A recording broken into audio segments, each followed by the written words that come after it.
Testing. Testing. 1, 2, 3.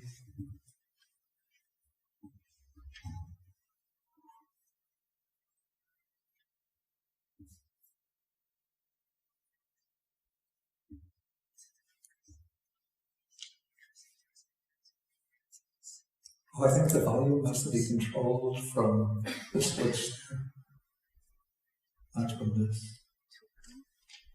Is it too loud? When I really start speaking, when I get excited. Line roll.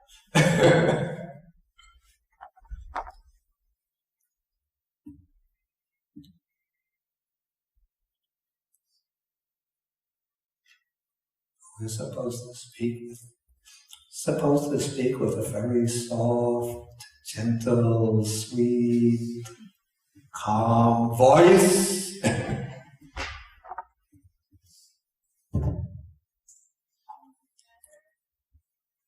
Testing 1. I think this is better. Yeah. It's all right now.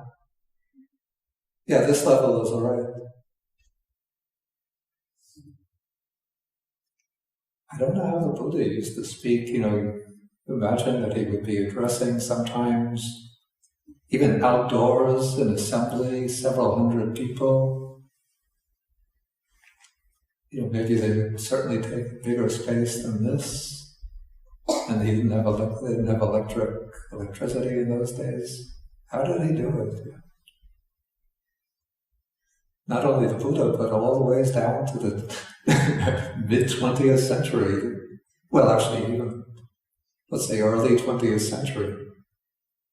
Speakers had to give speeches in big halls, assembly halls, without electrical amplification.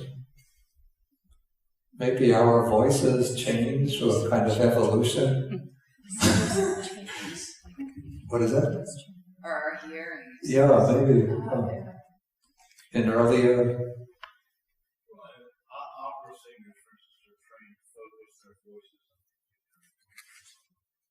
And rhetoric teachers used to teach.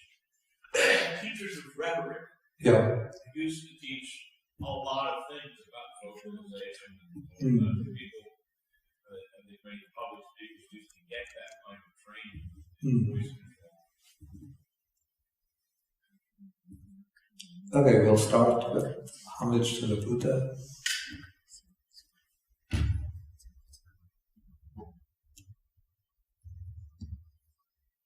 Namo tassa bhagavato arahato samma sambuddhassa. Namo tassa bhagavato arahato samma sambuddhassa. Namo tassa bhagavato arahato samma sambuddhassa.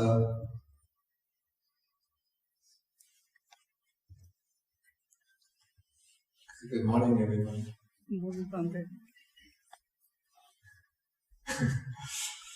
Now I have 4 eyes, 2 mouths. If I had hearing aids in both ears, I would have 4 ears. Then all I would need would be another nose to help me smell, and all of my sense faculties would be duplicated. Okay, today we are taking the Sekha Sutta. This is the disciple and higher training. Now, I have to apologize for missing the class last week, even though I said I would be present. But last Friday, Venpo Kemaratana and we went on a very long walk down Manhattan just for the exercise, the fun of it. We started from 125th Street, and we walked all the ways down to Wall Street. And we even took our alms bowls along, and we went on alms round between 79th Street and 70th Street. And we really got the ultimate alms offering. You know, they say in Buddhism that emptiness is the key to liberation. So we both finished up our alms round with a bowl full of emptiness. But we had our friend Chris Rains along, who treated us to lunch. Okay, so after that long walk, the temperature it was a sunny day, the temperature was in the low 70s, and I thought walking out in the sun was very pleasant.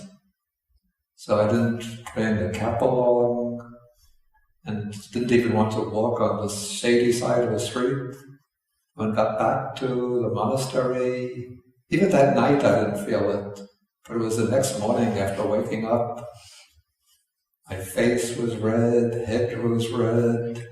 I felt really just literally burned out because being exposed to the sun for 6 hours continuously, it builds up it has a kind of a cumulative force that one doesn't feel in any particular moment.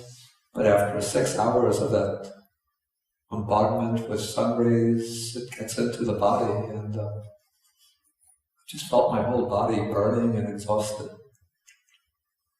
But I heard that Venerable Kemaratana gave a very nice, inspiring and uplifting account of the walk. Okay, so now we come to the Sekha Sutta. Okay, so this sutta begins when the Buddha is living in his own native land. This is the Sakya country. The Buddha came from the Sakyan Republic, which had its capital in the city of Kapilavastu. In Sanskrit, Kapilavastu. Okay, so at this time, the Sakyans had recently finished building a new assembly hall. You see, the Sakyans were a republic. Well, they weren't a monarchy. And so sometimes it's said that the Buddha was the son of a very powerful king. That's really legend, not historical fact. The Sakyans had a republican type of government. I mean, a republic, let's say a republic, not a republican type of government.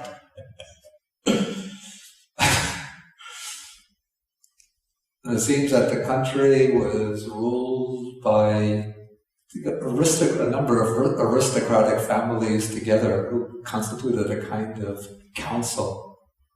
And so presumably this assembly hall was the place where the ruling elite would meet in order to discuss matters of government. Okay, and so at this point, when the sutta takes place, the assembly hall has just been, the construction of it has just been completed, but it has not yet been used. It hasn't been inhabited by anybody else. And now this is a custom. It probably goes, from this we can see it goes back to the time of the Buddha, but it is also still a living custom in some Buddhist countries that when devout Buddhist people, say if they build a house for themselves, before they actually move in and occupy the house themselves, they will invite maybe a group of monks or a prominent monk to come and at least spend one night in it. They feel that this brings a kind of blessing power to the new house. We call this like Mangala. Mangala means something like blessing. This is the Chinese Ji Xiang, right? Ji Xiang.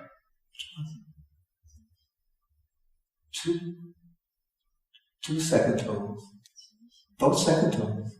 So Ji Xiang. Okay.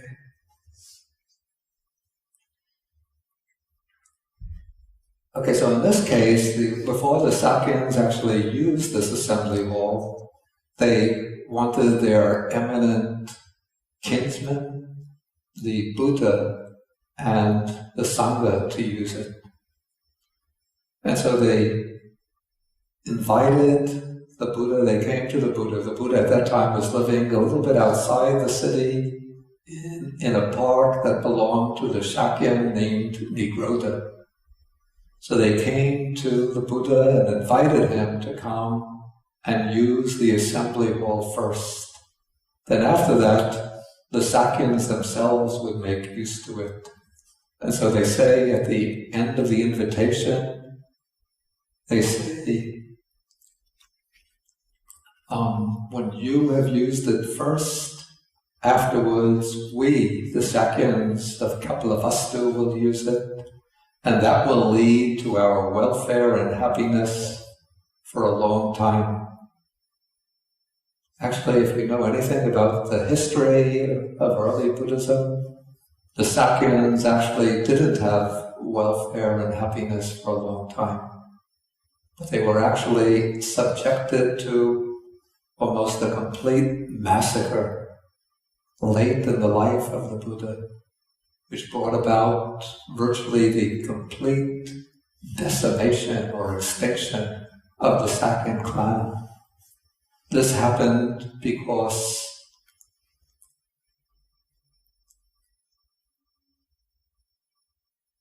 the king of the state of Kosala, whose name was King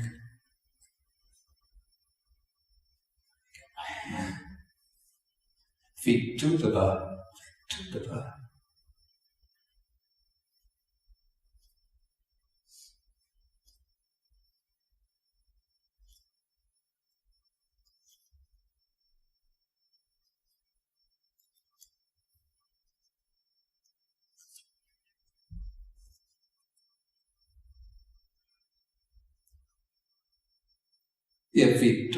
Vitudaba had a grudge against the Sakyans, and he brought his army to the Sakyan Republic and he massacred almost all the Sakyans. Does anybody know why King Vitudaba had this grudge against the Sakyans? Okay, but maybe I should tell it because I have the microphone, the amplifier. You see, King Kosala, the king vicinity of Kosala, served as a kind of protector of the Sakyans. Even though the Sakyans were a republic, but King vicinity of Kosala was a very powerful king. And so he wanted to establish a kind of alliance with the Sakyans. And the way for him to do this was to ask the Sakyans to send a Sakyan woman, a young Sakyan woman, to the state of Kosala to become the wife of King Pasenadi.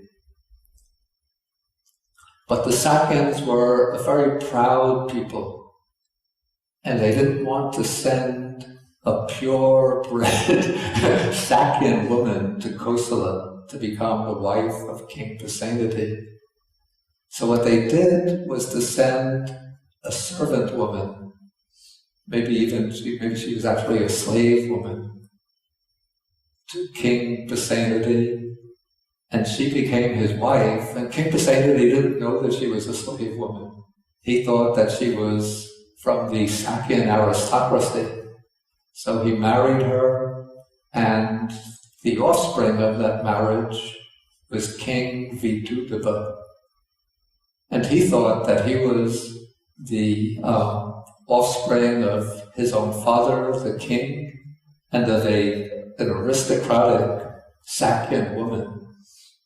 But one time, King Vitudaba went to visit the Sakyans, and the Sakyans showed him, externally, they showed him all due respect that they were obliged to show to a powerful king. But as they were leaving, as the king and his entourage were leaving, the king remembered that he had forgotten something. He left something behind in the hall where he was meeting the Sakyans. And so he sent one of his servants into the hall to retrieve that item that he had left behind. Could have been his weapon or a hat, I don't remember what it is. But when the servant came into the hall, he heard the Sakyans who were cleaning up the hall, mumbling and grumbling and saying, "That king is so proud, but he's just the offspring of a slave woman." And the servant of the king overheard this and reported it to the king. And the king made some inquiries and found out that his own father had been deceived by the Sakyans. And he said, "I'm going to get my revenge on them." And so when the time was ripe, he got his army together and he traveled again to the Sakyan Republic, fully armed army, with the intention of obliterating the Sakyans.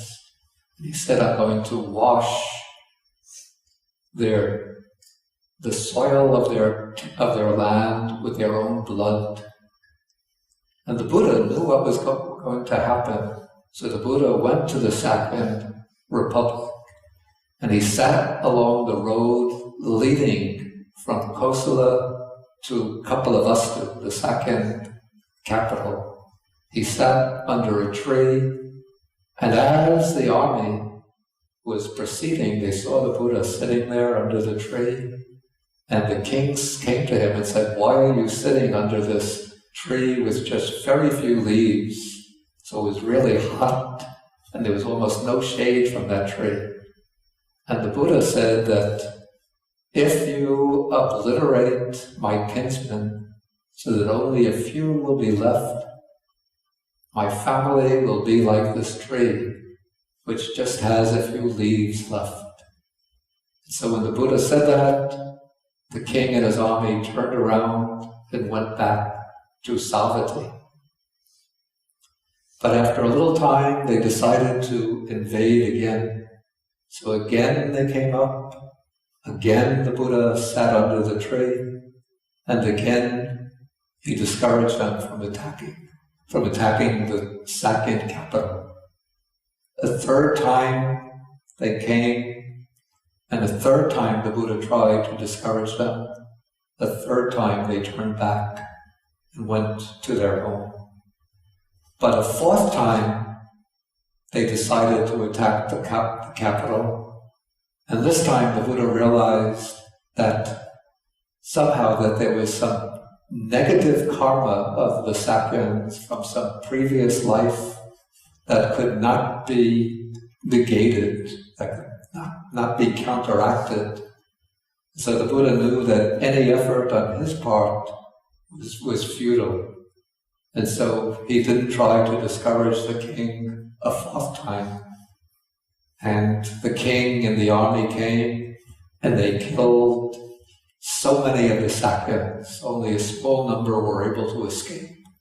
And the rest were just obliterated. So that is the fate of the Buddha's own family. Okay, so continuing, coming back to the sutta. So the Sakyans invite the Buddha to come to the assembly hall to use it first. The Buddha accepts in silence. Okay, then the Sakyans, when they receive the Buddha's consent, they go back to the assembly hall and they prepare it, decorating it for the arrival of the Buddha. They cover it with tasteful coverings. They prepare all the seats for the Buddha and the Sangha, and they put out a large water jug, and they hang up oil lamps. Okay, then they come back to the Buddha and they tell him that the assembly hall has been completely prepared, and you can calm at your own convenience. Okay, so the Buddha puts on his robes, all of his robes, takes his bowl and his outer robe, and then together with the community of monks, he goes to the assembly hall. So you can imagine this with your mind's eye, that the Buddha is walking along the road, followed by the monks, walking very stately, dignified way, and with so many great accomplished monks behind him, all very serene, restrained, mindful, clearly comprehending. Okay, then they arrive, since they're walking barefoot along the dusty road, they wash their feet, and then they enter the hall. When they enter, this is interesting, the arrangement. There's a central pillar in the hall. We don't have a pillar here, but in those days they had to use a central pillar to serve as a support for the other, what do you call these? What are these called? Arches, okay. So the central pillar holds up the arches, and the Buddha comes, and he sits down in front of the central pillar, facing the east. Then all of the monks come, they wash their feet, they enter the hall, and they sit down along the western wall, also facing the east, so that the Buddha is in front of the monks, and all of the monks are against the back wall behind the Buddha. And then the Sakyans, the people of the Sakyan clan, they enter the hall, wash their feet, enter the hall, and they sit down against the eastern wall facing the west. So the Buddha has his back to the monks, his face to the Sakyans, and the Buddha is in the center of the hall. Okay, then, this is the evening. So the Buddha starts to give the Sakyans a Dharma talk, and he speaks maybe for a few hours, but then the Buddha starts to get tired, and he says that his back is hurting or feeling uncomfortable. Do you know why the Buddha's back was causing him pain? This we see in quite a few suttas that the Buddha, after he's talking for several hours, he starts to feel pain in the back. And he'll ask one of the other monks to take over. And he says, I have to lie down.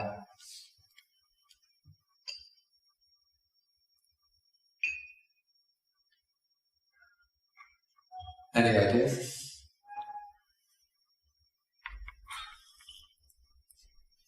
Okay, it's a little, if you haven't heard the explanation, then you might not know it. But it's because when the Buddha was still seeking enlightenment, he practiced these austere practices for 6 years. So as a result of those austere practices, self-mortification, self-starvation, sleeping on beds of thorns, going naked during the cold season, the winter, exposing himself to the heat of the sun, like myself, during the hot season. So he sort of weakened his bodily strength, and as a result of that, he developed this tendency towards back pain in his later years. And so, at this time, the Buddha asks Ananda to take over. And there was a special reason why the Buddha asked Ananda to take over. What is that reason? I believe that Ananda very photographic memory of all the discourses that you used to hear one of the conditions he has imposed on Buddha was that any time he was out and the discourse was done. Yeah. So he had heard everything before. Okay, this is a good reason, but maybe, okay, so the explanation he gives is that Ananda had a very excellent memory, so that he could, virtually a photographic memory, so that he could remember all the discourses that he had heard from the Buddha or from the monks. Maybe that's one reason, but there's another reason as well. Where does Ananda come from? Well, he was Shakya too. That's right, yeah, because Ananda was also a Sakya. So probably the Buddha wants to make the Sakyans pleased. And so he asks, he has Sariputta, Moggallana, probably along with him. But he asks Ananda to speak to the Sakyans. Because the Sakyans are a bit of a proud people. And so they want to have one of our boys giving the talk, presumably. And so the Buddha asks Ananda to speak. It was a sort of political coup on his part. Maybe we call this like skillful means. But the Buddha gives the topic to Ananda. So he says, Ananda, speak to the Sakyans about the disciple in higher training who has entered upon the way. Okay, here we have two terms with something of a technical meaning.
Yeah, in Pali the terms are Sekha, Patipatta.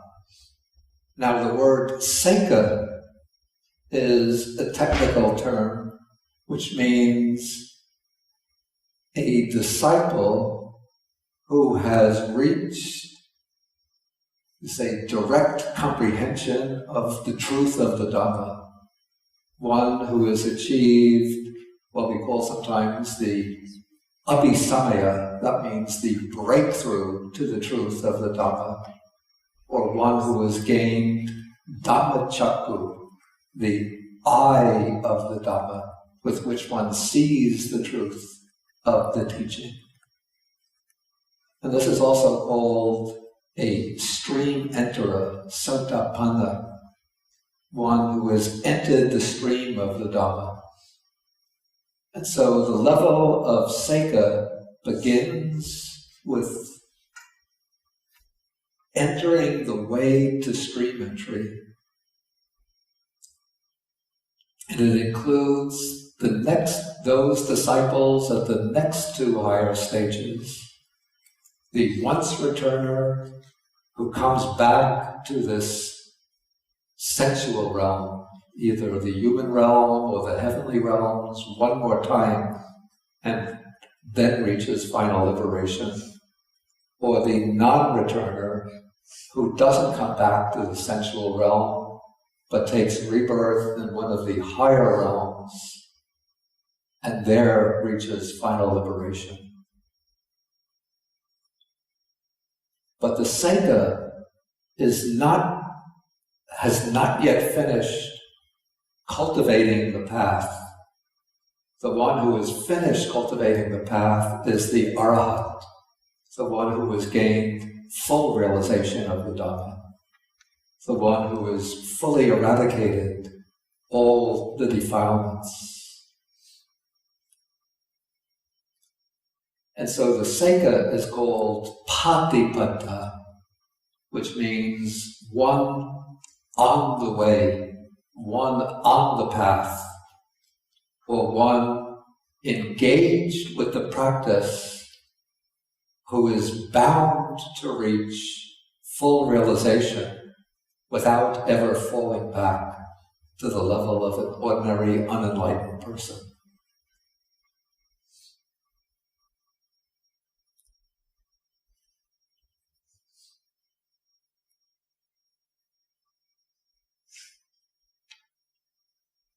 Okay, so now in this sutta, Ananda is going to speak about the special qualities of the Sekha, the one in training that enables him or her to progress from the stage of a Sekha, one in training, to the stage of an Arahant.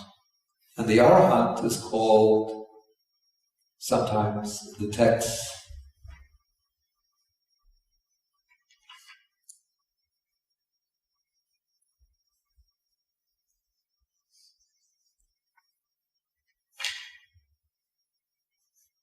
a Sekha, which literally it means a non-trainer, a non-trainee.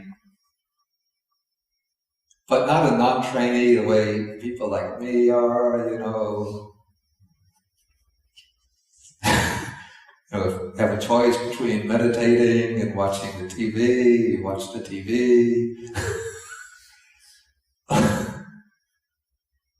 Or if you feel a little tired, you take a nap. But it's a non-trainee in the sense of the one who's finished with the training. One who has completed the training.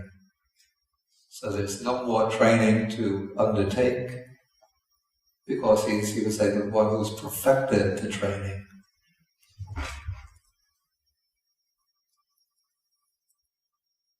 Okay, so now the Buddha gives this instruction to Ananda, and then he prepares his, what's called the patchwork cloak. It's the double robe. He folds it in four. He lays down on his right side in what is called the lion's pose. Because the lion, when it sleeps, it has a kind of dignified posture. That is, the lion puts one leg over the other, and presumably it's mindful and fully aware after noting in his mind the time for rising. So in other words, the Buddha doesn't just lie down and drift off to sleep, but even though he's lying down, it's probably late at night, but he keeps his mindfulness and full awareness, so clear comprehension, and he notes that after he's maybe laid down for 20 minutes, 30 minutes to relax the back, and he'll get up and listen to the rest of the discourse. Now when the Buddha does that, now Bhikkhu Bodhi is in that audience, and he thinks, if the Buddha can do it, I can do it too. So he takes his double robe, spreads it out, lies down in the lion's posture. And then 5 minutes later, everybody is disturbed by a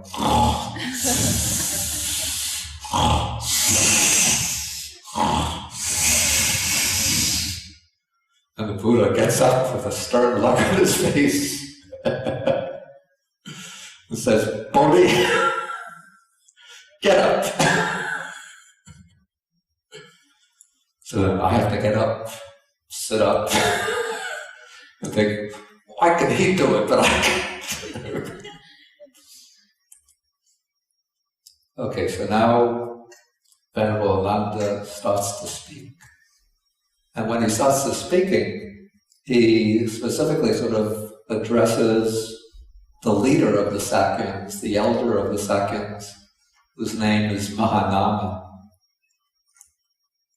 Okay, and first Ananda gives, this is a typical way, just like the Buddha himself usually teaches, he gives a compressed teaching, that is, he gives a kind of outline of the main points, then he's going to expand upon them one by one, and then he's going to sum them all up at the end.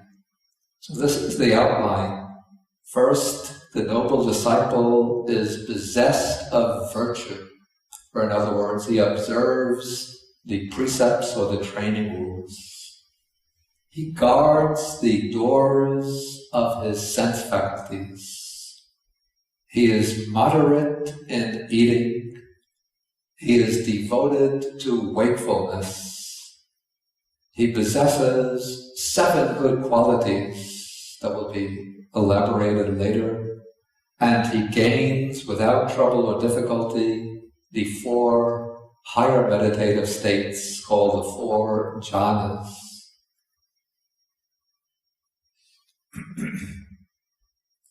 Okay, so now that is the outline, the steps of the training that the trainee is going to follow. And now Ananda is going to explain them, and he's explaining with reference to a monastic disciple. Even though a Sekha doesn't have to be a monastic, there are lay people who are Sekhas, and monks and nuns who are Sekhas, but Ananda is explaining specifically with regard to a monastic disciple. Because even when a lay disciple is practicing earnestly, he or she is trying to, practice in the way that a monastic person does. Okay, so how is the noble disciple possessed of virtue, or virtuous behavior, good behavior? Then Ananda explains, here a noble disciple is virtuous. He dwells restrained by the patimokkha.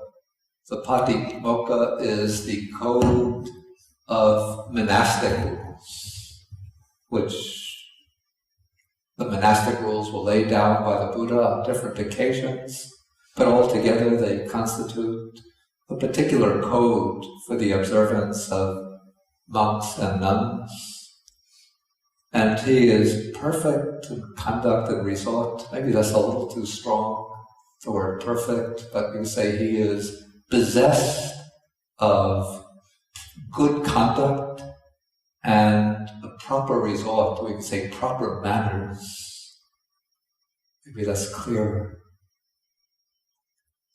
And seeing fear or danger in the slightest faults, he trains by conforming to the training precepts.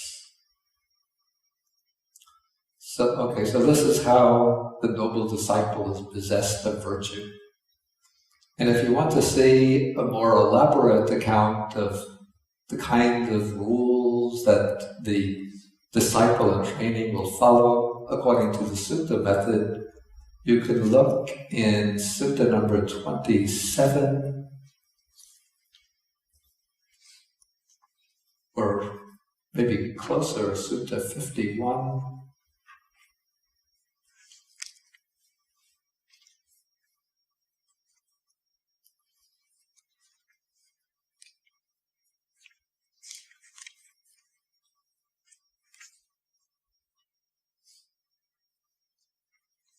From paragraphs 14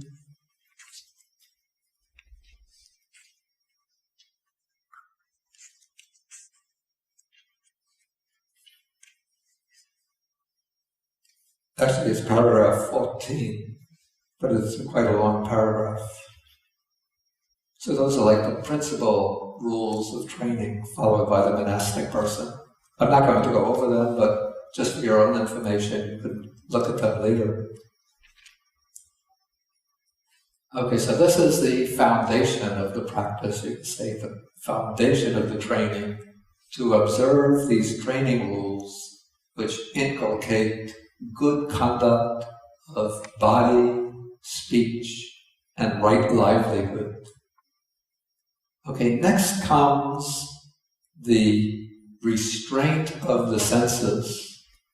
Now, the next few steps in the training are going to involve what I call an internalization of the process of training, moving from simply good conduct by body and speech into the discipline or training of the mind. And so what forms the starting point for training the mind is especially aiming at, you say, building up the inner qualities needed to achieve deep states of meditation, to achieve deep samadhi or concentration. So what is necessary here is restraint of the senses, or guarding the doors of the sense faculties. And so Ananda explains that when the disciple sees a form with the eye, or hears sounds with the ears, smells of fragrance with the nose, tastes flavors with the tongue, feels some kind of sensation or contact with the body, and cognizes some idea with the mind, he does not grasp at its signs and features. To grasp the signs and features means that when one encounters something which is pleasant and agreeable or attractive, one grasps mentally the appearance and thinks, that is nice, that is lovely, that is attractive. If it's something beautiful and attractive. So one thinks in that way and one grasps upon that appearance. And then when one grasps upon the appearance with the mind, then that gives the opportunity usually for states of craving or lust to arise.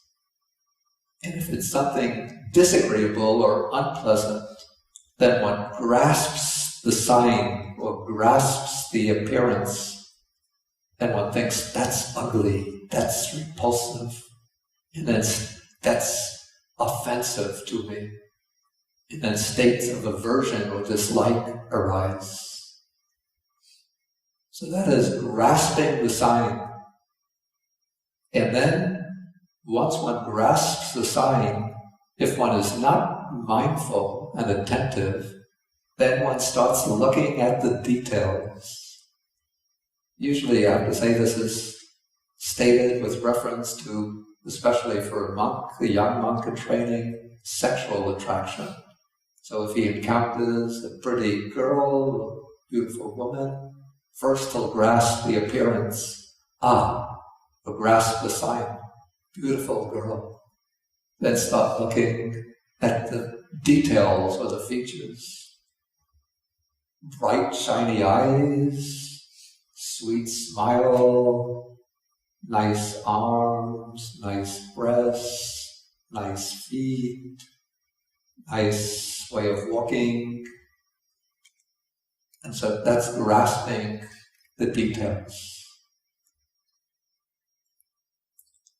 or the features. And if it's something repulsive, usually sometimes the mind doesn't just turn away from it, but say if somebody speaks aggressively to you, you don't just think he's speaking aggressive words, but you start focusing on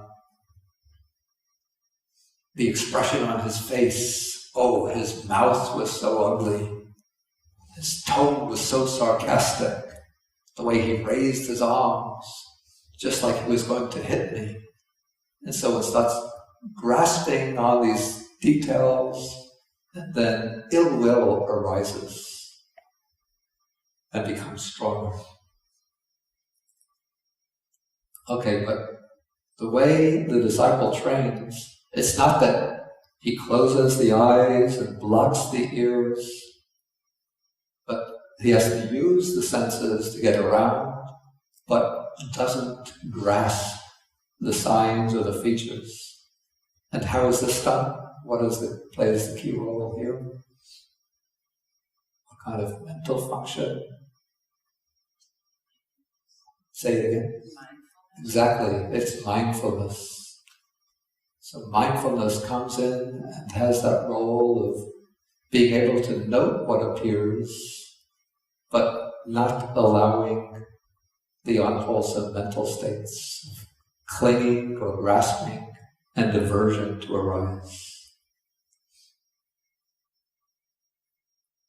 Also, the text goes on to say, since if you left the eye faculty unguarded, bad, unwholesome states or mental states of craving and aversion, I think those are better than covetousness and grief, of craving and aversion might flow into him.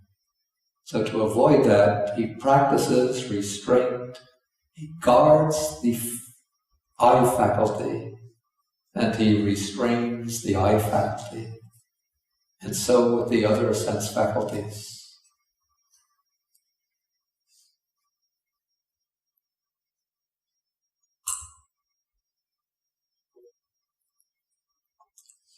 Okay, the next quality to be developed in paragraph 9, this is called moderation in eating.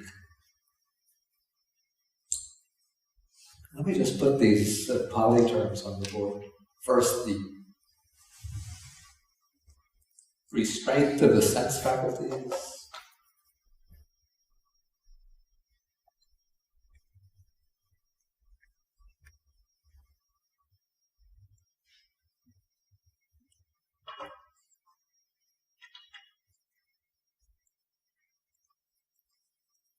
First we have sila, which is virtue.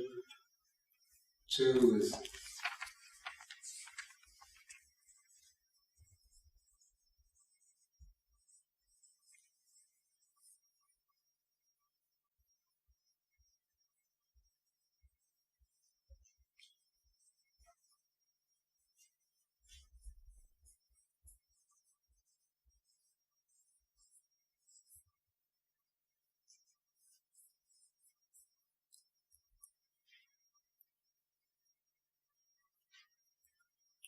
so the third is called bojjhane vitanyutta, which means literally knowing the right amount when eating. During the Buddha's time, it was customary for the ascetics to undertake these extreme ways of dealing with food. So because there's so much attachment and imagination comes up in regard to food, they would think that the way to overcome that craving for food is to reduce the intake of food little by little until you're just taking maybe 1 handful of rice a day with a little sauce on it, and maybe even going below that to just taking like 1 spoon of rice with a little pinch of flavor in it per day.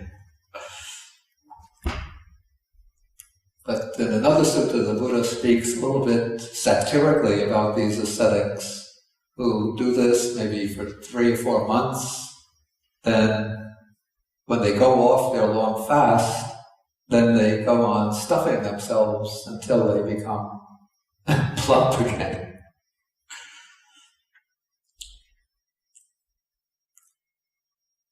And so the Buddha abolished that kind of practice, or rejected that kind of practice of extreme asceticism.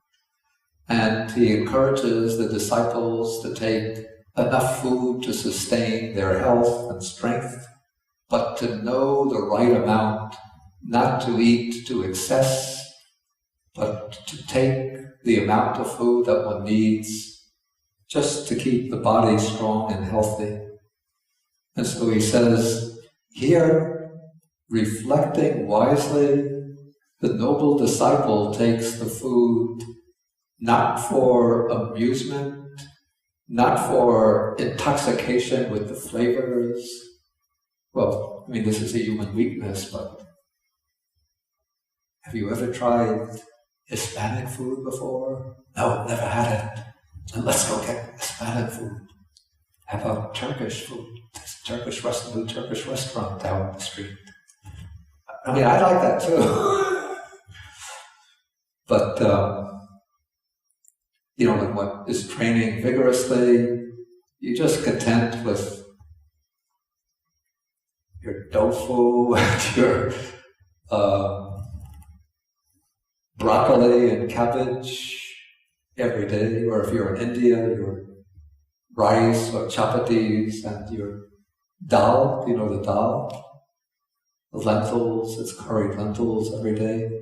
So you just eat without concern about the flavor, not for the sake of physical beauty, for eating to make oneself beautiful and strong, and to make oneself attractive, but only for the maintenance and continuance of the body, for ending the discomfort of hunger, and for assisting the holy life or spiritual life, thinking, thus I shall end the old feelings, that is, the pain or discomfort of hunger, without arousing new feelings, that is, the pain or discomfort of overeating, and I shall be healthy and blameless and comfortable, live in comfort.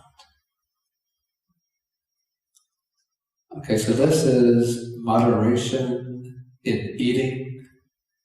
And now I'll go on to the next quality. This is called wakefulness or vigilance.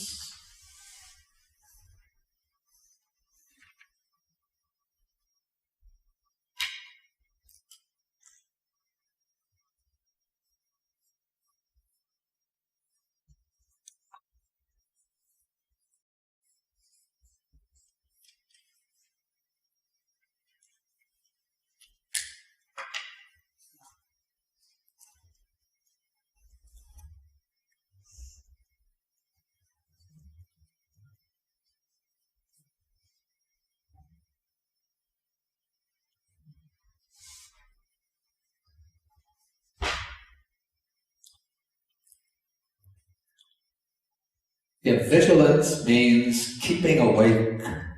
And the Buddha explains the way the disciple who is engaged in intensive training maintains this wakefulness.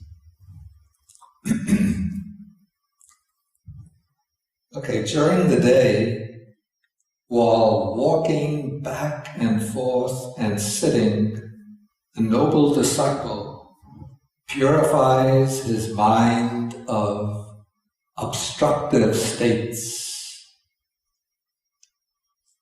What are the obstructive states, especially in relation to meditation?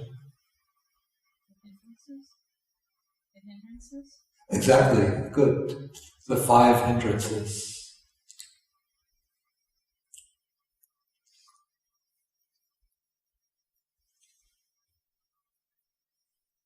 What are the 5 hindrances? Can anybody enumerate them? Sloth and torpor. Wait, we have to get, it's not enough to get them right, you also have to get them in the right order. It will. You have to get them in the right order.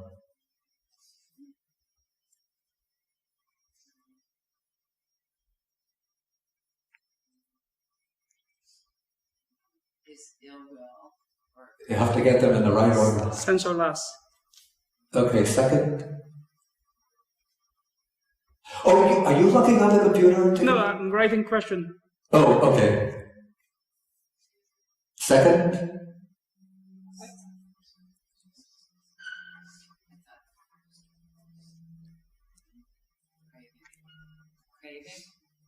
It will. Okay, ill will. Third.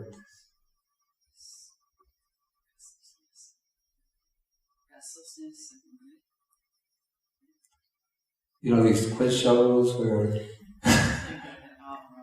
if one makes the right answer, it goes with a pleasant bong. But if you get the wrong answer, it goes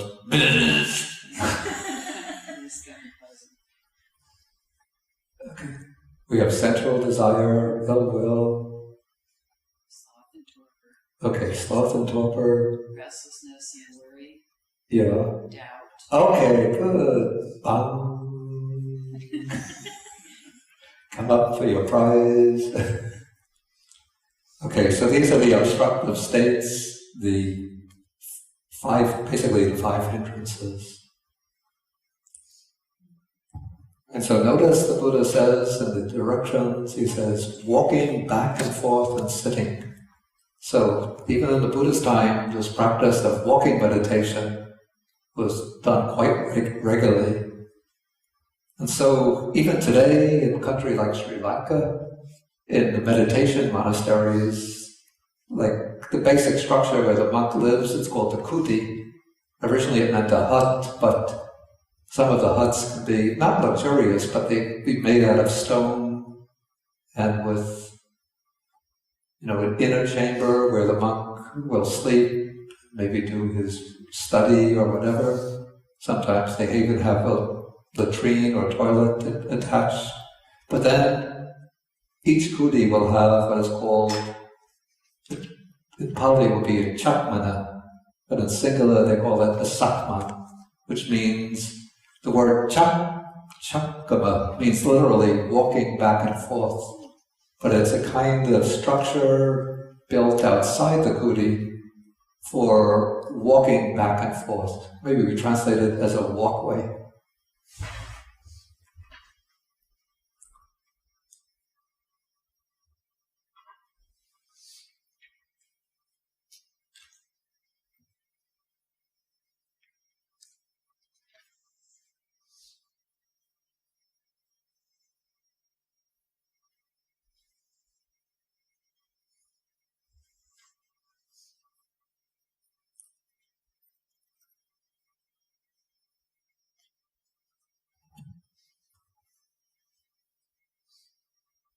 If you go to an aranya, or that's a forest monastery in Sri Lanka, you'll see the dwelling places of the monks are like this. This would be the kuti.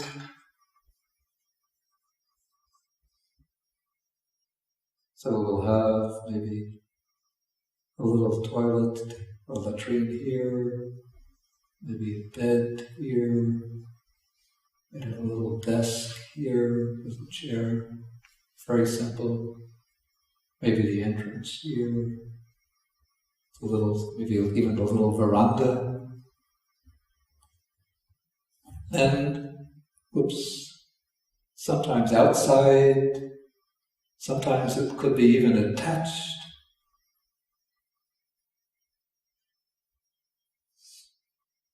To the kuti, so that the entrance might be at one end of the sakman.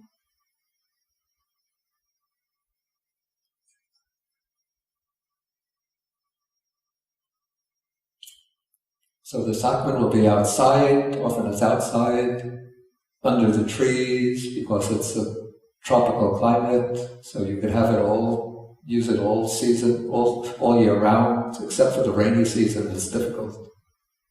And then the sakman will be usually about 25, 30 paces long.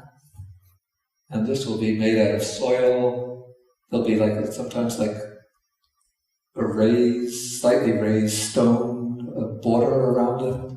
And at each end of the sakman, there'll be 2 stone slabs raised like seats, so that during the day, or even at night, if it's warm enough, one could sit on the sakman. When you finish your walking meditation, then you could sit on the stone seat. You just take your cushion, put it on the seat, and then when you finish, do enough walking meditation, then one could do a period of sitting meditation. And when you finish the sitting, then you walk again. So you could do that just back and forth. Then if it gets too cool, then you go back into the kuti.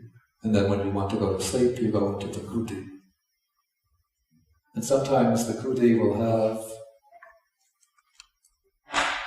an attached walkway, even with a covering above it, so that one could do the walking meditation even when it's raining, especially in some of the low country forest monasteries where there's a lot of rain. The kutis will have attached, covered walkways.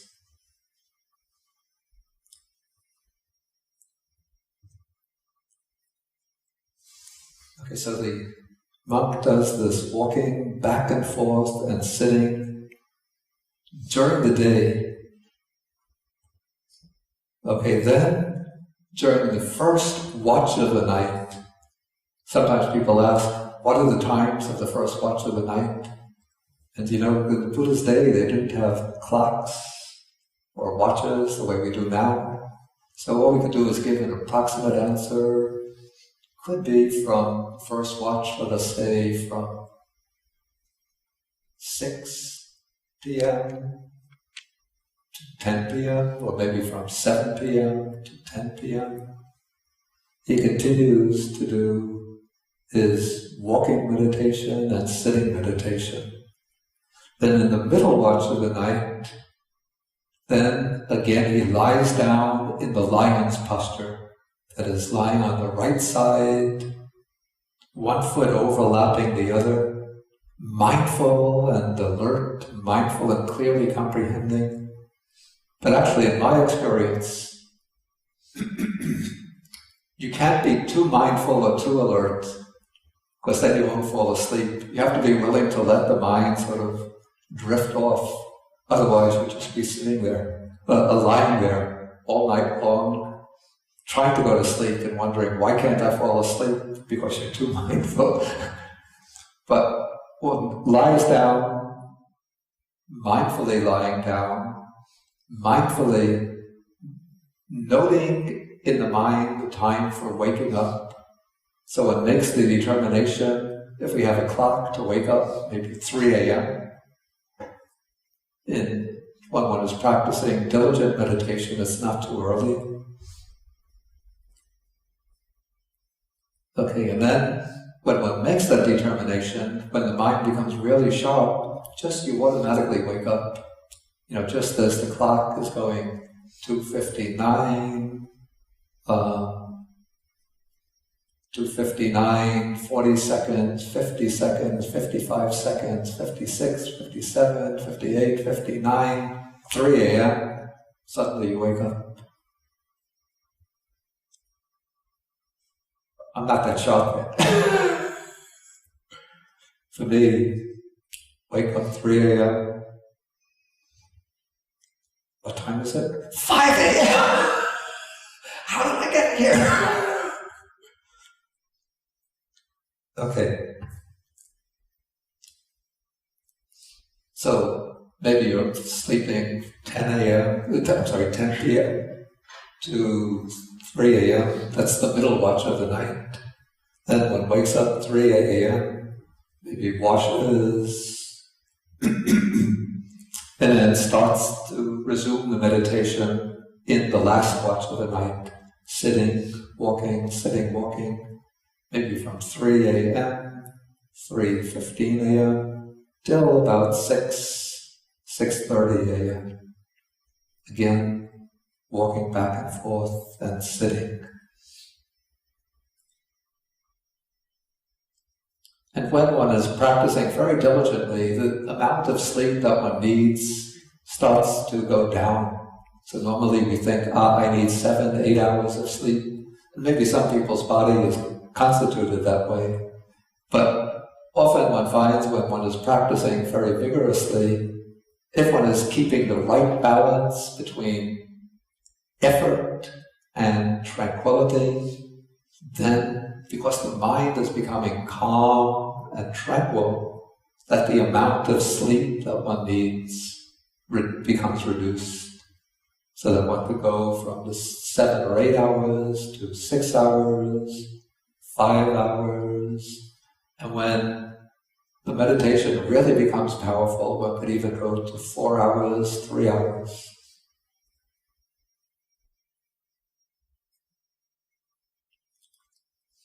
Okay, maybe at this point then I'll pause and ask whether we have any questions on what I've covered so far. Okay, Tracy? I have a question or an observation. Yeah, maybe do we have the mobile microphone? Yeah, okay, that's it. It's in Press and hold. press. And hold. Yeah, there's something there to press. I think. Is it on? Yeah, that's it. That mind objects are considered sense objects. Mm-hmm. It's really, really interesting to me because I think in the West, a lot of times we think that this path is about finding better thoughts. Mm-hmm. If I have a better thought to be attached to, Mm-hmm. I'll really be on my way. Really? And that if we find the right thought, that we'll be on the path to liberation. Yeah. But it really underscores the need to be wary of thinking itself or attachment to thought. Yeah, though I should add to this that within the process of training, in certain types of meditation, one does use wholesome thoughts as a means to counteract and overcome unwholesome thoughts. For example, somebody has a lot of trouble with anger and ill will, so they will use the thought of connected with loving kindness. So thinking of different people, starting with oneself, a respected person, very close person, neutral people, hostile people. For each one thinks, may these this person be well, may they be happy. And one uses that thought to try to bring up the wholesome feeling, or the good emotion that can counteract the ill will and anger. So we shouldn't just completely reject the role of thought. But of course, one doesn't become attached to the good thoughts, the wholesome thoughts.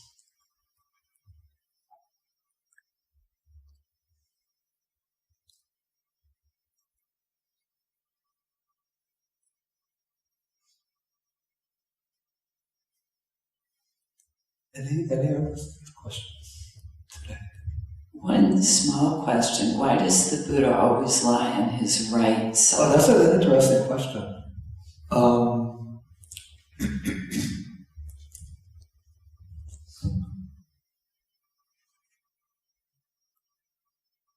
I don't actually know. It seems that there's certain, maybe... The heart is on this side, so when you lie down, you press your heart. You what? Press on this side, our heart is this side. The heart is on the left, or it's on the left side. Yeah. So you raise the heart. Then we'll press the side, Yeah. People say that. Yeah, maybe it's just considered to have a certain dignity to it. So stomach and the digestive tract are also asymmetric. Like food, for instance, your large intestine starts out going down the right side without the left side. Your stomach is to the left of the center. So if there's something that's building up, say if gas is building up in your stomach, and you lie on your left side, you will burn, right? Whereas that won't, you may get pain if you're lying on your right side. Now, Buddha's already said it, so I think he probably doesn't eat so that he can get gas building up in his stomach. So it may be a show of, a matter of security or of triumph over oneself or one's body or something. It's not being compelled to. It would be more comfortable to be if your stomach is bad, it's more comfortable to be on the left side. Right? I think he's probably not. I've never seen any explanation in terms of the digestive process. In fact, one doesn't find an explanation. It's just that. Well, he's only eating in the morning. Yeah. Right? And so by the time he gets to, by the time when he's going to sleep, food should have been long gone from the stomach, right? Yeah. Right? I suspect that has something to do with it. Maybe if one knows things about physiology, one could give a physiological explanation. But just as it's come down within the Buddhist tradition, it's just considered to be somewhat dignified to sleep on the right side. Do you have an explanation into Chinese Buddhism for that? Why the right side is used? I was in a press conference once with the Dalai Lama as a reporter, and someone asked that, and he said he thought it had to do with circulation, perhaps, or a belief about circulation. Perhaps, no. But he wasn't sure, so you're in good company. Yeah, well, if the Dalai Lama doesn't... But they might have some explanation within the systems of what they call Ayurvedic medicine, which it's the medicine of both of India and Tibet and Sri Lanka. It's basically the Indian herbal medicine, which also has theories about the primary elements of the body, what they call the humors, bile. Everybody's supposed to be either the predominantly bile constitution, or phlegm constitution, or wind constitution. So maybe it's the right side that's believed to be most suitable for keeping the three humors in balance. But that's just a guess. Okay, let us see. Maybe there are some questions coming from the internet.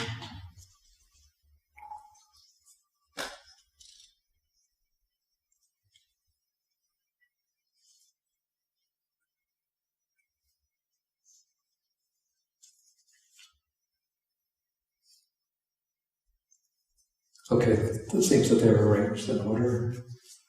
Okay, one question one here. What is the distinction between the Patimokkha and the Vinaya? The Vinaya is actually the full code of monastic discipline, whereas the Patimokkha is a selection of rules that's fixed in a particular pattern for observance by bhikkhus and bhikkhunis, monks and nuns. And the Vinaya, we could say, has a broader scope than the Patimokkha.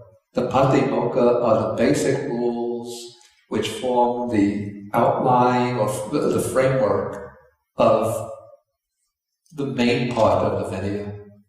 But the Vinaya contains not just the rules themselves, but it gives explanation of how the rules originated, a sort of background story.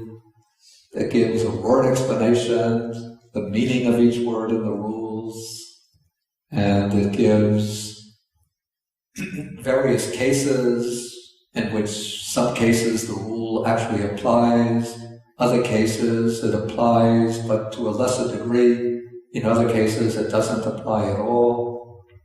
And in addition to the Patimokkha and its detailed analysis, the Vinaya also contains a whole body of minor rules which are not in the Patimokkha, and also regulations for the Sangha that are not a matter of observance by individual monks, but regulations for the Sangha to observe together. For example, the rules or regulations for ordination, the regulations for observing the rains retreat, regulations for reciting the Patimokkha, regulations for penalizing a monk or nun who violates some of the rules, and so on. So all of these are within the Vinaya, but not in the Patimokkha.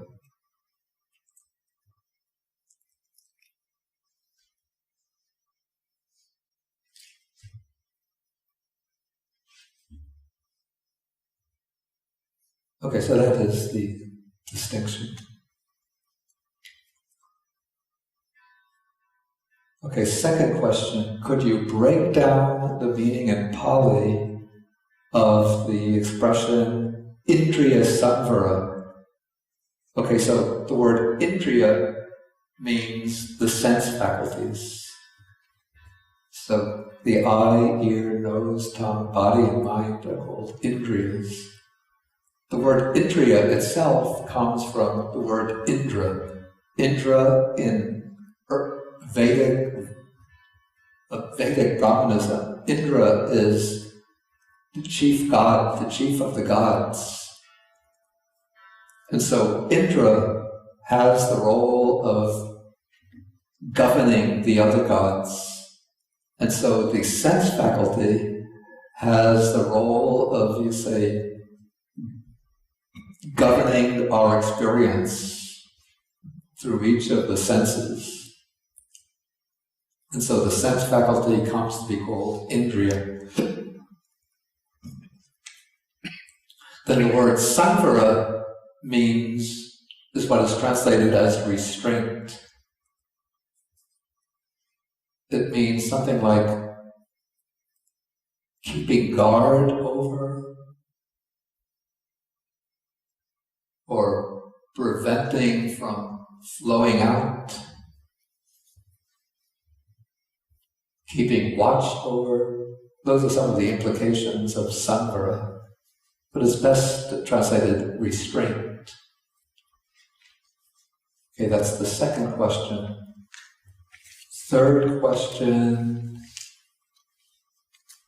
do the obstructive states refer to the five hindrances? We already said that. I think that he must have written that question before we explained the obstructive states. After. So they didn't hear the explanation? Maybe it needs some emphasis. Somewhat. Maybe he missed that. But Okay. I was debating, should I write this question? Because it's after. Okay, then the walk path is the word Sankava. Yeah, I'll just write that word.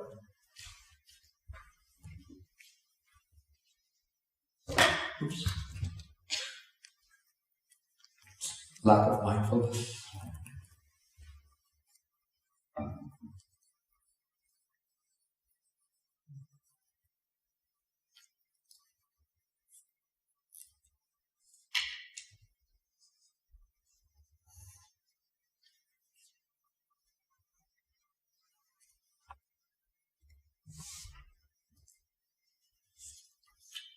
Chankava.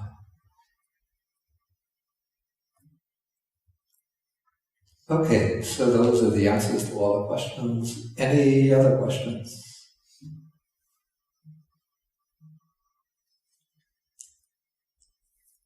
Okay, now we'll continue next week, next Saturday, same time. I want to ask, was everybody here, this is a little bit rhetorical question, was everybody here when I gave the class on the four jhanas? Would you want me to repeat the explanation of the jhanas? But for some, maybe it's a new explanation. If you weren't here for the explanation of the jhanas a few years ago, maybe raise your hands so that we should do it. Okay, we'll go over the jhanas again. What I'm going to do is to send to Kaiti. I have like a little table which gives the sort of analysis of the jhanas. So then she'll send it to you and she sends the announcement, or Sudhara, and they send the announcement about next class. And then you could print out that table and then we'll go over the table to analyze the jhanas. Okay, so let us end. And then we'll have after lunch today, maybe about 12 o'clock, 12:10. We could have a little discussion period if there are any other questions or points that you'd like to discuss. Okay, so let's end with the sharing of the merits. You can recite along. I think you all have the paper with the verses. Akasa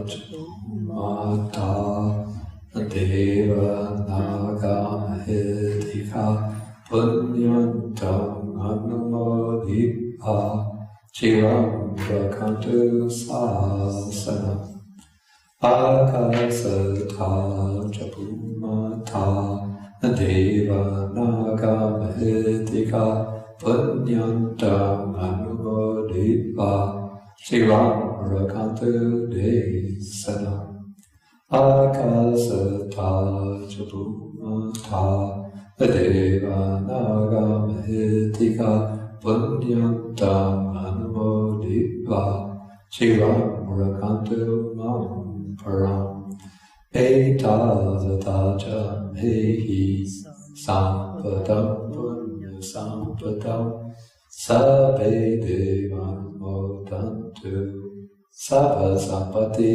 siddhya etavataja mehi sampadam punya sampadam sabbe bhutanu modantu sabba sampati siddhya etavataja mehi sampadam punya sampadam sabbe satanu modantu sabba sampati siddhya pavagupadaya vichitato etantare satakai upapanna rupya rupicha sanya samino dukha pamuchantu pasantu nibuddhim.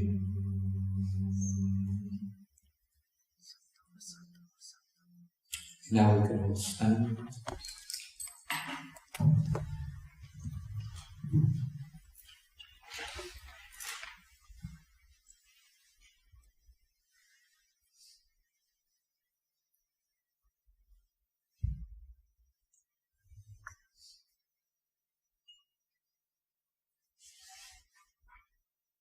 Okay, then we do 3 bows to the Buddha.